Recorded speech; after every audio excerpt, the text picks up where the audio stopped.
उपविभागीय अधिकारी रवींद्र जोगी साहेब यांच्या आश्वासनाने आणि नेतृत्वात आमरण उपोषणाची सांगता मेहकर तालुक्याचे कर्तव्यदक्ष एसडीएम साहेब यांनी आज मेहकर तहसील कार्यालय येथे चालू असलेले शेतकरी शेतमजूर यांच्या मागणीसाठी व मेहकर विधानसभा मतदारसंघातील राष्ट्रीय पेयजल योजनेत झालेल्या भ्रष्टाचार करणाऱ्यावर चौकशी समिती नेमून कारवाई करावी, तसेच शेतकरी शेतमजूर यांच्या अनेक समस्यांच्या निवारण होण्याकरिता उद्धव बाळासाहेब ठाकरे गटाचे जिल्हाध्यक्ष बशीर साहेब हे उपोषणाला मागील 4 दिवसापासून बसले होते। आज 4थ्या दिवशी मेहकरचे कर्तव्यदक्ष एसडीएम माननीय रवींद्र जोगी साहेब यांनी लेखी आश्वासन देऊन या उपोषणाची सांगता केली। यावेळी मेहकर तहसीलचे तहसीलदार निलेश मडके साहेब हे सुद्धा हजर होते, तसेच तहसीलदार भूषण पाटील सुद्धा सांगता करण्यासाठी आमरण उपोषणासाठी हजर होते।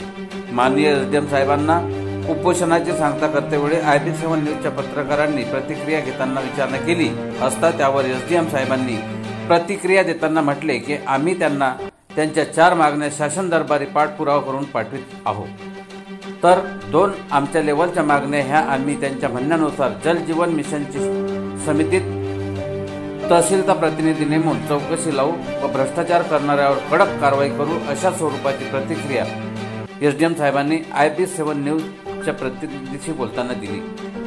आपण पाहता IB7 न्यूज बुलढाणा दक्षिण जिल्हा प्रतिनिधी प्रल्हाद खोडके, IB7 न्यूज।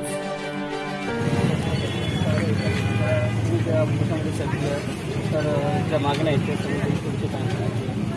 सर्व मागण्या पूर्ण झाल्याच पाहिजे। जल जीवन मिशन असो किंवा शेतकऱ्याचा पीक विमा असो, शेतकऱ्याला मिळालाच पाहिजे। शेतकरी विमा कशासाठी करतो की त्याचं काही नुकसान झालं, अतिवृष्टी झाली तर त्याला विमा मिळावा, मालाचा पूर्ण हिस्सा तर नाही पण काहीतरी मिळावं म्हणून शेतकरी पीक विमा काढत असतो। आणि जे आमचे डॉक्टर गोपाल बच्चिरे साहेब जे करत आहेत उपोषण, 4 दिवस झाले त्यांना भेटायला कोणी येत नाही, तरी त्या एसडीओ साहेबांच्या रिक्वेस्टमुळे ते मागं घेत आहेत उपोषण। 4 ज्या आमच्या हे मागण्या आहेत ते मंत्रालयात पाठवत आहेत आणि जे 2 त्यांच्या लेवलच्या आहेत त्यांचा ते पाठपुरावा करणार आहेत, ते उपोषण विसरतात। अशा प्रकारे तुम्हाला येथील सगळं पण आश्वासन म्हणून तुम्ही उपोषणाची सांगता करण्याच्या तयारीत आहात।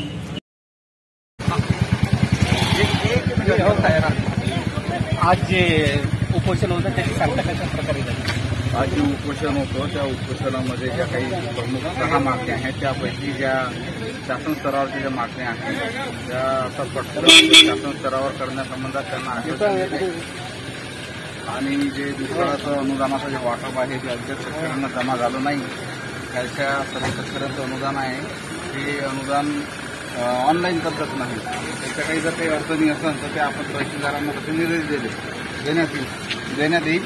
काही तांत्रिक अडचणी त्यांच्या दुरुस्त करण्यासंबंध आणि जी तुमचं एक प्रमुख मागणी अशी होती की विधान परिषद आपलं हे मेहकर विधानसभा क्षेत्रामध्ये जे जल जीवन संबंधात ज्या काही भ्रष्टाचार झालेला आहे त्या संबंधात समिती नेमावी, त्या समिती नेमण्यासंबंधात आम्ही जे मान्य जिल्हाधिकारी यांना आवाज सादर करू, त्यांच्या आदेशानुसार पुढील कारवाई।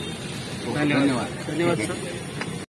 आपण पाहता IB7 लाईव्ह। आज रोजी मेहकर तहसील आवारासमोर आमरण उपोषण चालू आहे। आमरण उपोषण कार्यकर्त्याची आपण प्रत्यक्ष मुलाखत घेणार आहोत, त्यांच्या काय समस्या आणि काय मागण्या त्या प्रत्यक्ष त्यांच्याकडून जाणून घेऊया। आपलं आमरण उपोषण संदर्भात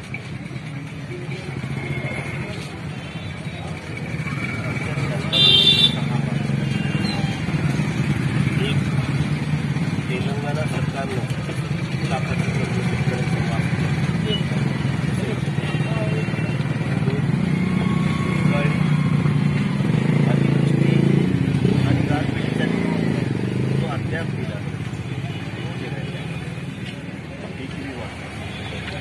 विमा हा मागच्या वर्षी आपण दोन्ही तालुक्यात दुष्काळग्रस्त म्हटल्यानंतर सगळ्यांना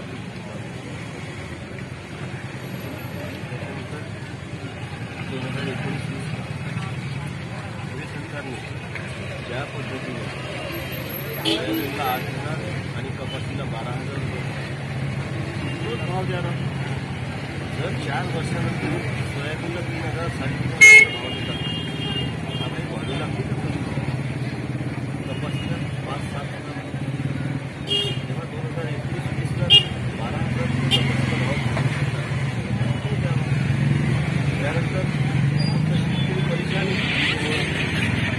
किमान भारतात सलग वीज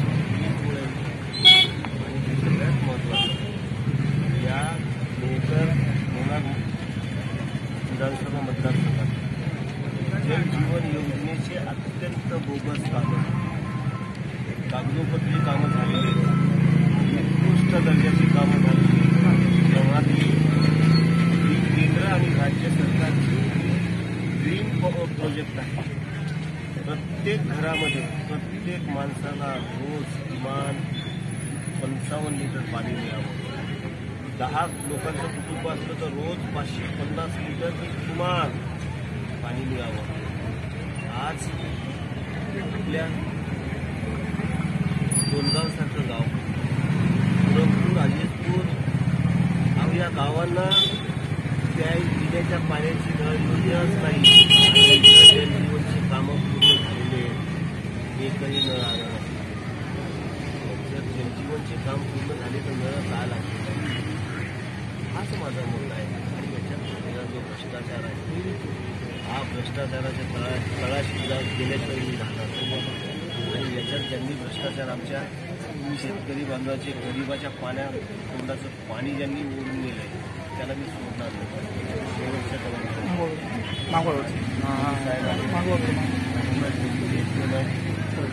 त्यांनी विनंती केली. त्यात 6 मागण्या आहेत, त्यापैकी 4 मागण्या ह्या शासनाच्या आहेत.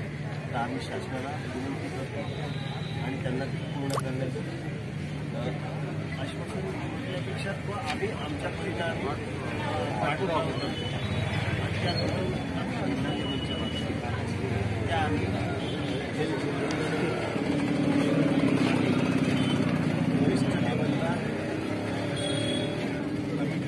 इन्क्वायरी कमिटी घेऊन आमच्यामधला एक माणूस त्या कमिटीमध्ये असतो, इन्क्वायरी कमिटीमध्ये, जेणेकरून त्यात पुन्हा भ्रष्टाचार होणार नाही अशा स्वरूपात आपल्याला त्यांनी आश्वासित करतो. डॉक्टर गोपाल जोशी, शिवसेना उद्धव बाळासाहेब ठाकरे, हे आमचे जिल्हा प्रमुख, आदरणीय जिल्हा संपर्क प्रमुख आदरणीय नरेंद्र युती शिवसेनेचे कार्यकर्ते यांनी आज जिथे आपला पेट्रोल टाकून शेतकऱ्याच्या विविध मागण्यासाठी आमरण